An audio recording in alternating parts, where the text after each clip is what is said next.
Bien, Nicolás del Caño es diputado, por supuesto diputado nacional. Nicolás, ¿qué tal? Buenas tardes gracias por haber venido. Buenas tardes. Gracias. Bueno, a ver, de la contracara, en estas movilizaciones, estos movimientos que se están desarrollando, ¿esto es el comienzo de un año complicado?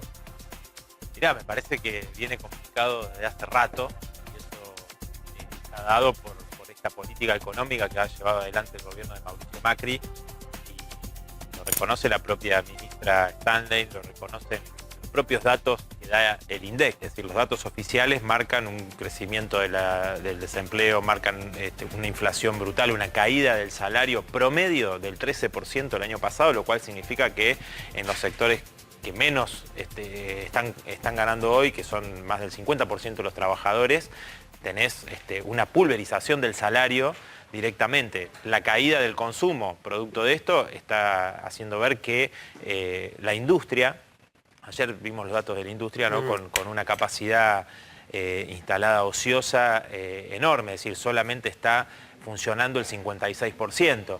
Mientras tanto, es decir, vos vas a tener protestas que van a ir creciendo, porque esta realidad, fíjate lo que pasa en FATE, la patronal de Madanes Quintanilla, uno de las 10 personas más ricas de la Argentina, con 1.600 millones de dólares de patrimonio, con ganancias durante todos estos años enormes, dice que ahora tiene pérdidas y que va a tener que despedir a 500 familias.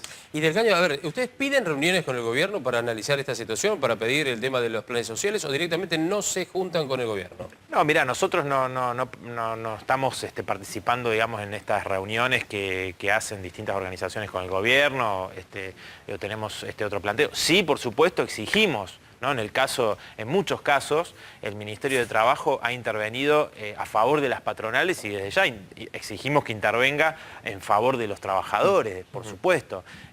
Y acompañamos el reclamo de muchísimos sectores. Hemos participado en reuniones acompañando a trabajadores innumerable cantidad de veces, y por supuesto siempre se busca una solución antes de recurrir a la movilización callejera. Ahora, somos claros en esto, sin la movilización, sin la pelea, sin la lucha, nunca se consiguió nada, ¿no? Entonces creo que en eso hay que ser muy claros. Donde tampoco se usen las manifestaciones o los cortes de calle como expresión, digamos, que tengan que ver más con la política partidaria. Decía Carolina Stanley, ¿hay alguna respuesta respecto de esto? ¿Es un sistema extorsivo el que utilizan también, ha dicho la ministra? No, bueno, creo que es un ataque a la libertad de manifestación lo que hace la ministra, y plantearlo como una cuestión electoral, me parece que es desconocer esa realidad que hablábamos recién, el crecimiento de la pobreza, los despidos, la pulverización del salario. Es inevitable que existan reclamos cada vez más crecientes. Es más, si hoy no tenemos una movilización conjunta de todos los sectores que están reclamando, es producto de que la cúpula de las centrales sindicales y la CGT está más preocupada por negociar con el gobierno, por apoyar alguna variante del peronismo en las elecciones, que por verdaderamente derrotar el ajuste del gobierno de Macri. A mí me parece que acá no podemos hablar de... El gobierno habla de diálogo. A ver, ¿qué diálogo hubo con los jubilados a lo que el gobierno le robó con la reforma previsional? La ministra Stanley es una de las que se caracteriza por tener reuniones con distintas agrupaciones sociales, lo ha reconocido Grabois, lo han reconocido los dirigentes más duros, digamos, ¿no es cierto? Es decir, por ese lado creo que es un gobierno que dialoga más que el anterior inclusive, sin defenderlo, pero a ver, después la efectividad en cuanto al diálogo, si se traslada después, ese es otro tema. A ver, nosotros apostamos al trabajo genuino. Es decir, consideramos que el gobierno actualmente lo que ha hecho es generar más desocupación, más desempleo. Entonces, no puede ser, digamos, que el gobierno acuse de extorsión a quienes se manifiestan hoy con esta realidad que tenemos, y además, acusar de utilización electoral, me parece que es una burla. E insisto con esto, ¿no? El gobierno dice diálogo. ¿Qué diálogo ha habido durante todos estos años cuando ha atacado a las grandes mayorías populares y ha beneficiado a los especuladores constantemente? Bien, Carlos, en imagen, la Argentina seguirá en recesión y se elevará el nivel de desempleo en 2019. Esto es un número importante, sobre todo el que tenemos hoy de recesión y de desempleo, que viene ya de arrastre inclusive en 2018. Ahora, la expectativa no es muy buena, sino todo lo contrario. Sí, yo acá está claro, la política del gobierno es recesiva, ¿no? Es decir, la política que está teniendo con las tasas, mantener las LELIQ, es decir, el veranito financiero, que siempre beneficia a los especuladores. Lo vimos con la corrida del año pasado y después la mega devaluación. Entonces, esta es la única salida que tiene el gobierno cuando Macri dice, bueno, pensábamos que iba a ser más fácil bajar la inflación, ahora la receta que tienen es completamente recesiva, destrucción de la fuente de trabajo. Mirá vos, lo de FATE es sintomático porque están aprovechando las patronales para hacer una verdadera extorsión y un chantaje a los trabajadores, decir, miren, si no aceptan condiciones de mayor flexibilidad laboral, 500 de... Yo conozco trabajadores de FATE que tienen 32 años, que trabajan hace 12 años en esa fábrica, que no pueden sostener a sus hijos en brazos, producto de lo que ellos llaman los rotos, porque los ritmos de producción son infernales. ¿Por qué? Porque los empresarios, como Madanes, Quintanilla, no invirtieron un mango, un peso. Entonces, las máquinas son máquinas justamente que están atrasadas. Entonces, ¿cómo lo superan eso? Dando con la fuerza del trabajador, o sea, mayor superexplotación. Y entonces, ¿qué es lo que quiere? Después de haber tenido ganancias extraordinarias, la empresa FATE, dice ahora, bueno, estoy ganando menos, ¿qué hago? Echo trabajadores. Por todo lo que quiero retomar lo que estaban hablando recién. Digo, por un lado, me parece que recién apuntaban al tema del mercado interno. O sea, si no hay una suba de salarios, no hay mercado. Es imposible, digo, ¿no? que se pueda reactivar el mercado interno. Digo, primer medida que nosotros estamos planteando es aumento de salario para todos los trabajadores. Ahora, hay un elemento que acá hay que tener en cuenta, que el plan global del gobierno, inclusive la oposición no plantea, porque escuchamos diagnósticos, pero digo, ¿cuáles son las propuestas, los planteos para salir de esta crisis que escuchamos de distintos sectores de la oposición?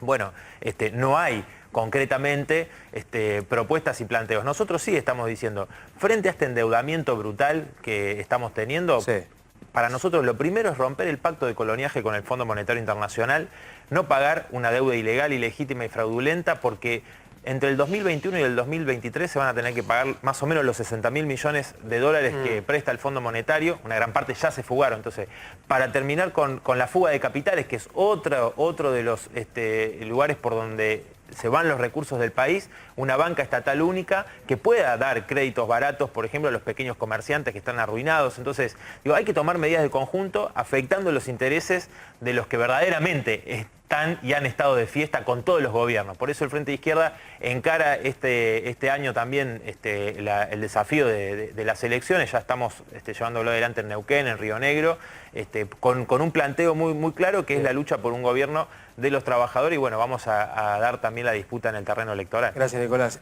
Muy brevemente, sí, Nicolás. Me parece a mí, digo, que está claro que la justicia, ¿no? es escandaloso, ¿no? Porque se encaran procesos contra funcionarios del gobierno que pasó, mientras se ampara a quienes están en el poder, y además que si uno ve los vínculos políticos que hay de Stornelli con el gobierno mismo, ¿no es cierto?, con sectores del gobierno, uno puede apreciar, digamos, todos estos intereses, lo que se da con los servicios de inteligencia, lo que marcaban de las escuchas, ¿no?, la utilización de las escuchas en forma ilegal, las prisiones preventivas, ¿no?, que se utilizan con total discrecionalidad, las prisiones preventivas. Es decir, hay un poder judicial, digamos, que actúa en función de estos intereses, y me parece, digo, nosotros venimos sosteniendo una propuesta, un planteo, que es la elección directa de los jueces, ¿no?, que no sean puestos a dedo por los gobiernos de turno, y además que se apliquen los juicios por jurado, ¿no? ¿Pero ustedes no están de acuerdo desde la izquierda en que esta investigación se tiene que hacer?